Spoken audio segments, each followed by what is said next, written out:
name is Nick RadCliffe from Stochastic Solutions, and I guess my role today is to try to persuade you that if you do data science, as I think most of you do, then you should be doing more testing of both your data and your data processes. So hopefully it won't come as any kind of surprise if I say data volumes are growing exponentially, and at the same time, the volume and the complexity of automating decision-making that we're doing is growing exponentially. And this has very many positives, but it also has many concomitant risks. If you have decisions that are being made by a distributed group of people, then they'll be happening at a pace you can control, and because people are not automata, at least some of them, even if they're acting within a decision framework, a scoring framework, a decision-making matrix, then it's likely that at least some of them, if something goes badly wrong with some new policy that's handed down, at least some of them will question that, and you won't roll out a bad set of decisions across your entire business in a millisecond. Whereas the nature of automated decisions is that they can be more powerful, they can be more sophisticated in some cases, they can certainly be faster and more uniform, all of which is beneficial when everything's working properly. But if something goes badly wrong, then you have this lack of diversity, this concentration risk, where a single model can potentially do enormous reputational harm or actually sink your business. Think about automated trading systems that go crazy extremely quickly. And so what I want to talk about today is how we can mitigate some of those risks in data science. So if we look at software development, most software development has either moved to or is in the process of moving to what are known as agile development processes. So these all have at their center something called test-driven development. And the idea with test-driven development is that before you write a single line of operational code to solve your problem, you first write a set of tests that describe what that code would do if it were working correctly. There are frameworks, unit testing frameworks, that then allow you to run those tests before you've written any code, and of course they will fail because you haven't written the code to make it work yet. And then the idea is you write your code, you gradually make the tests pass, probably editing the tests at the time, because probably you got the tests wrong, because you're human, mostly. And then eventually maybe you get to the happy situation where your tests are passing. At this point we go through a refactoring step, where because the first pass of our code is usually ugly and over-specific and full of hacks, we try and simplify the code, generalize the code, while keeping the tests passing. And then every time we want to add functionality or fix bugs, we write new tests first, is the theory. And ideally, we also keep these tests running continuously in what's called a continuous integration framework. And all of this, of course, happens in the context of traditional code, mostly with well-understood inputs, fairly well-understood goals, and situations where most of the time when the code's not working, it's fairly obvious. And data science looks not identical to this in my experience.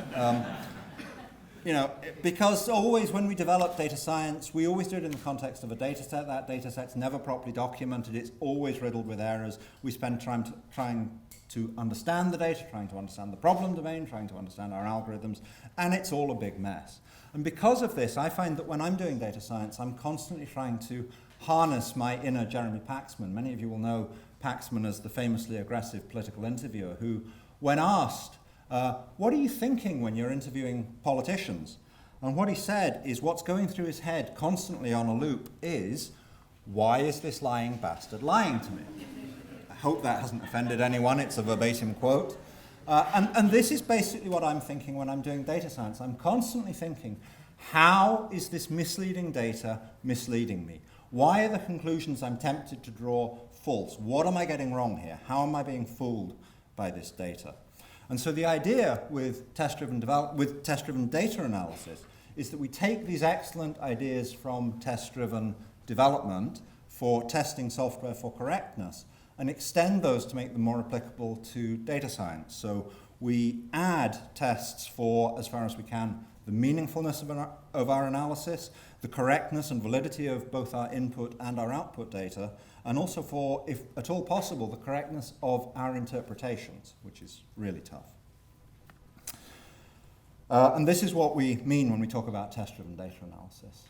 Now, the way I think about data analysis. As I say, we always do it in the context of real data. And there are lots of opportunities to get it wrong in that development phase. So we start off and we have to choose our approach, and there are lots of things that can go really badly wrong. We can misunderstand the data. We can misunderstand the problem domain. We can misunderstand some subtlety of the algorithm that we're using or the method that we're using. And when that happens, we like to talk about errors of interpretation. Once we've decided how to tackle the problem, we have to implement it in some way. Sometimes that's a question of writing code. Sometimes that's just clicking buttons in a GUI or bolting stuff together. But there's always some kind of implementation process. And that can go wrong as well. In software, we call that bugs. To make it all nice and uniform, we talk about errors of interpretation. And in order to get even the right answer on your development data, on the thing you're setting it up with, you have to avoid making critical mistakes in either of these phases. But these days, with data science, we're increasingly operational. We typically take the outputs of our data analysis and operationalize it. So now we have a whole new set of stages we can make mistakes. We have to use the software, and we can use it incorrectly. We can use the wrong version of the software. We can put the wrong parameters. Something can go wrong. The operating system can be updated. The libraries can be updated, so it doesn't work properly anymore. Errors of process, as we call them. Perhaps the most important one, errors of applicability. When we develop our data science, as I say, we always do it in the context of a real data set, and we make assumptions on the basis of what we see in that data set. And that's not a bug, that's by design, to make strong inferences, to build strongly useful models and systems. We have to make assumptions about our data. If we then feed data through where the world has changed, where the patterns have changed, where the systems have changed, then potentially we get an inapplicable model, and those are what we call errors of applicability. And then at the end we have to interpret the results, and we can get that wrong. And when I say we can have misinterpretations, I'm not necessarily talking about subtle misinterpretations. You know, it could be that the system says 99.99999%, and we think, fantastic, we'll fly the aeroplane. But that was the probability of crashing, not the probability of a safe flight, and then we've made quite a bad error of interpretation. And of course, because this is a cycle, we keep going round and we get to make this wrong again. Now, if your view of data science is anything like this at all, then it's quite sobering to do what we do as data scientists and try to put numbers on things, even if they're just estimates. So I've put what I think are extremely optimistic estimates for an extremely talented data science group building a process for how likely things are to go wrong at every stage. Maybe you're much better than this and have much better numbers than I do. But with my numbers, the first time through, your chances of getting things right are just 36% the first time. I find that fairly terrifying because I think these are actually optimistic numbers. Now, before moving on too much, I just want to talk a little bit about a phrase that will be very familiar to everyone, garbage in, garbage out. The way software engineers talk about this is, I think, actually really irresponsible. It's kind of, I've built this beautiful software. If you feed garbage into it, of course you're going to get garbage out. And I actually think that's wrong.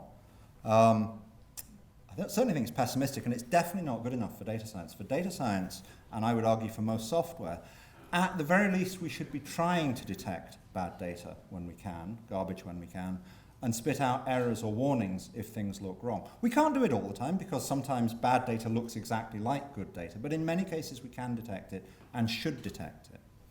You may also have heard a phrase I only heard recently, which is garbage in, gospel out. So this is the idea that because the computer made the decision and because it's beautifully formatted and it's been verified, then of course whatever came into the system, still you're going to get a good answer out, and that can be very dangerous. But the thing I want to talk about is, I think, even worse than this, which is when our systems are not functioning correctly, you can actually have gold in, perfect data in, and garbage out without realizing it because your system's not working properly. And this is when things get really dangerous. So, moving on to the substance, I want to talk about what do I mean by test-driven data analysis in detail. And there are really two main parts to it. The first one is the idea of using constraints as a mechanism for checking data, nothing very radical about that. What is slightly new is the idea that we're not going to make you specify the constraints. We're going to use machine learning to figure out appropriate constraints from the data.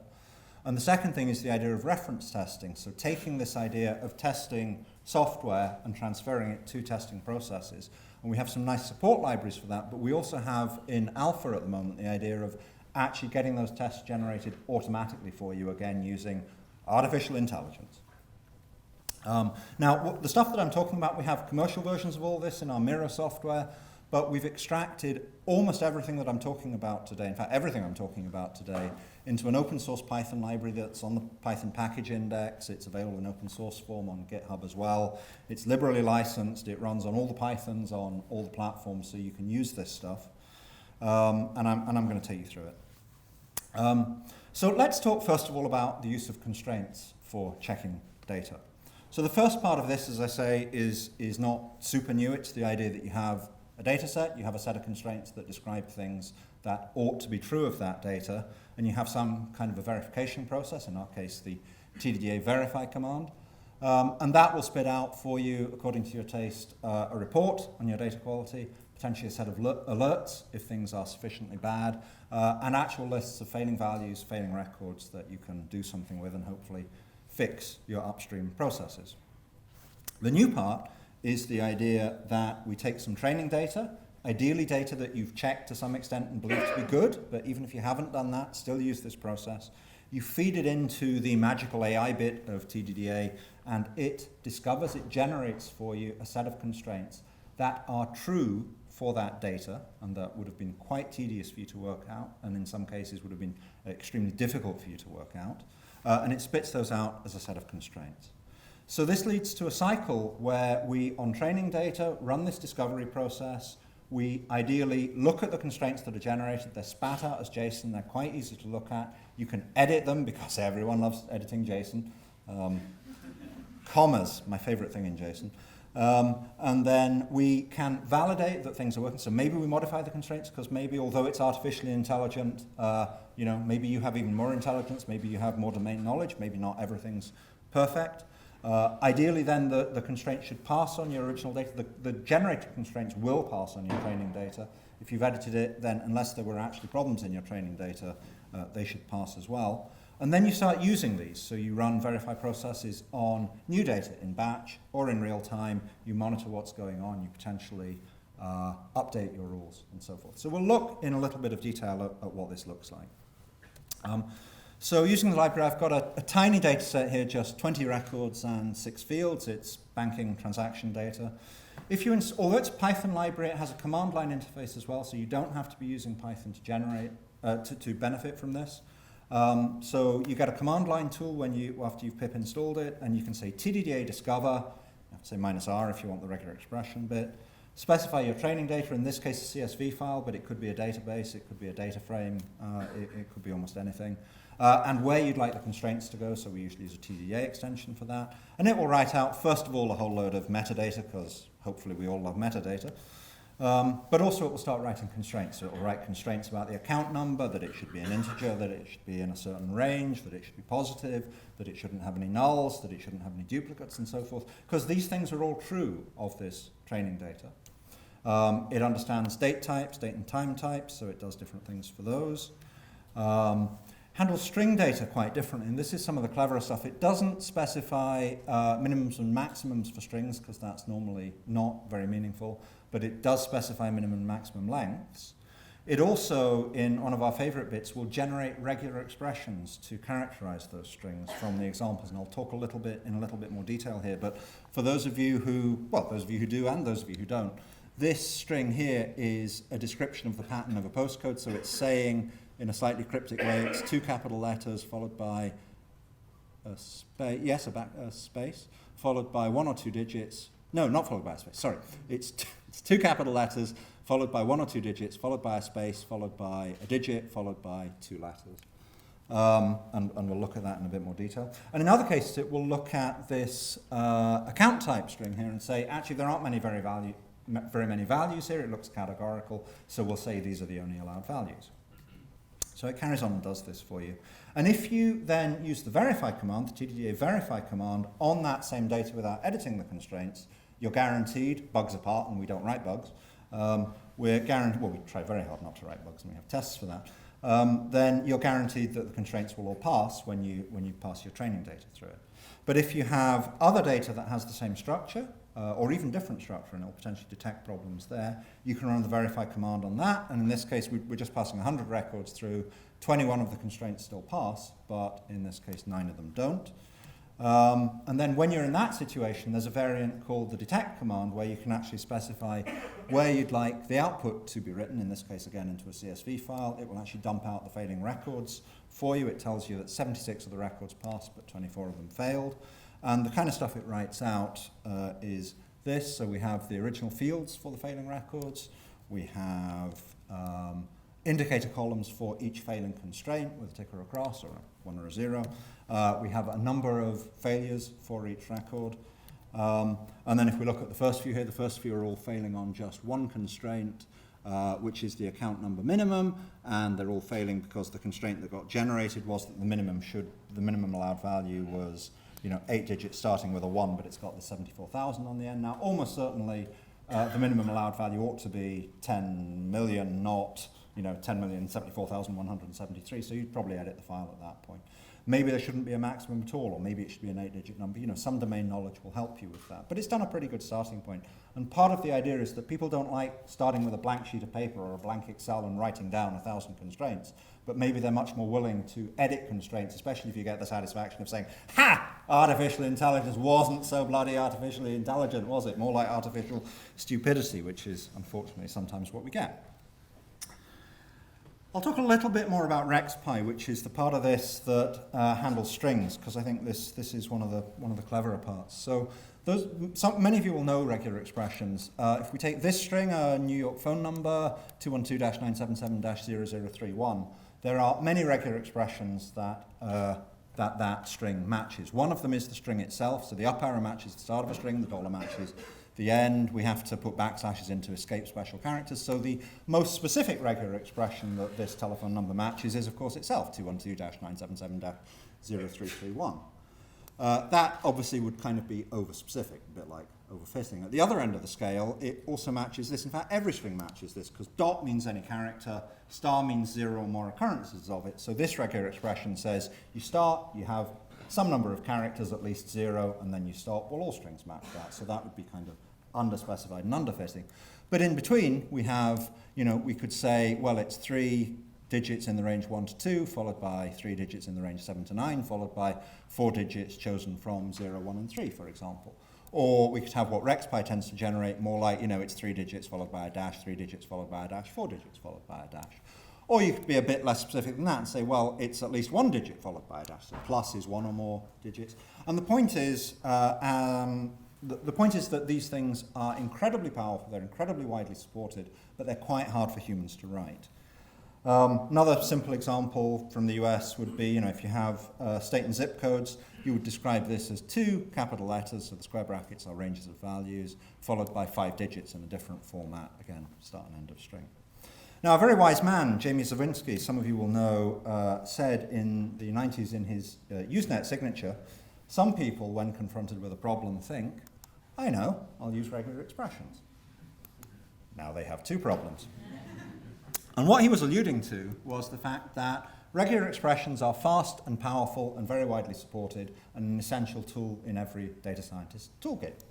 Unfortunately, they're ugly, they're hard to write, they're even harder to read, they're stupendously hard to debug, and they're actually hard just to write as strings because you have to quote them, and that turns out to be a pain. If you use Python, R is your friend. I'm sure R has some equivalent of that as well. So we thought, why not let the computer do the work? And so included in the TDDA library is not only RexPy that it uses to generate constraints, but also RexPy as a standalone tool that you can just give it a bunch of strings that will generate 1 or more regular expressions that characterize those strings. There's also an online version. You can go to rexpy.herokuapp.com, paste in up to 1,000 strings, and it will generate, in this case, the regular expression for a UUID, as I'm sure you spotted on the left. So that's the constraint generation and data verification part of what I wanted to talk about today.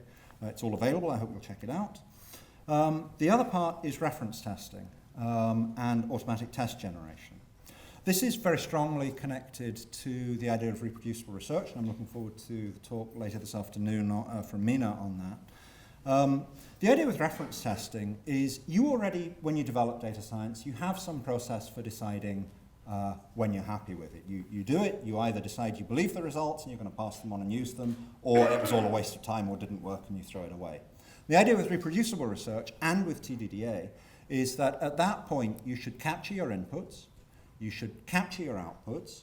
You should encapsulate your analytical process at the very least in a clear set of instructions that someone can follow, but ideally in executable code that can be run.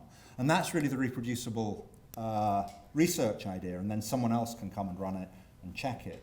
The TDDA extension of that is you should also develop a verification procedure, a diff procedure, if you like, that allows you to say whether the right outputs are being generated from your captured inputs. And the idea is you should run that repeatedly. And you might say, well, if nothing's changed, how could the tests possibly fail in the future?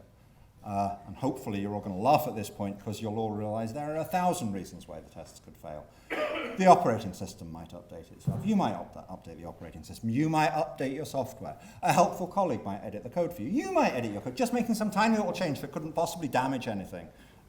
You might have forgotten about that. There might be disk correct. There are all sorts of reasons why actually this won't necessarily work. So we have in the library all sorts of stuff for handling the kinds of outputs that we tend to produce in data science, which are typically not single numbers. They're typically complex things like graphs and reports and matrices of numbers that might vary in small details and so on.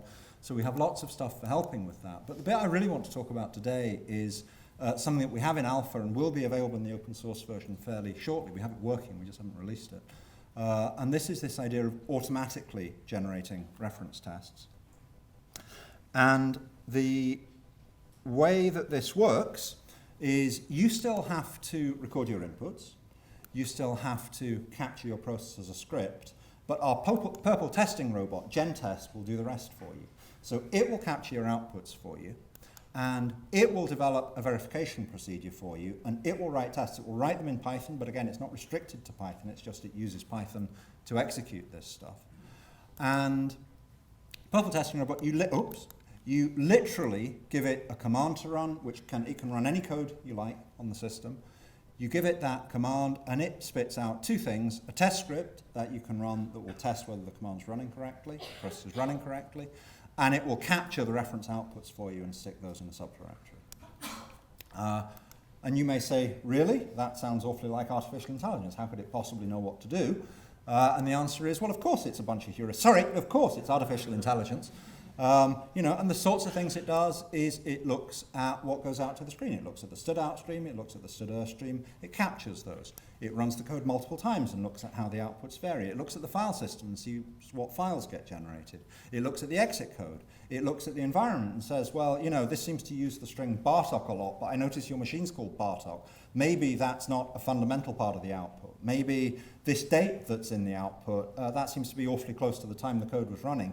Maybe that's not a constant. And of course, one of the things that enables us then to write tests that exclude those things is RexPy, because we can then match the bits of the output that are varying, match the bits of the output that we don't want to be tested against, and produce tests that are actually robust as you move them across machines. So Artie, as we sometimes call him, GenTest, is our helpful purple robot for generating tests for you. So I want to end with a little bit of an advert for another bit of DataFest. If you like the idea of all this stuff, we will be doing a workshop next week as part of DataFest on testing data and data processes with AI and Python, where we'll be taking you through the TDDA library. We'll probably show the fancier stuff in our commercial software as well, but it's mostly about training using that library. It's next Wednesday. There are still 1 or 2 places left. If we get a lot of further applications, we have got an option on a bigger room, but it's not as good a room, so if the waitlist builds up to about 10, we'll expand it. So it is worth putting your name on a ticket on the waitlist. Thank you for your time. We're very easy to find. We're all over the internet. We're all over the social media. We blog about this stuff at tdda.info. Our code's available. I'm easy to find. We are on Twitter all over the place. And these slides, I don't know whether DataTech's making them available, but that URL has. DataTech is going to make them available, and we have also a PDF of this available for you to use. Thank you for your time.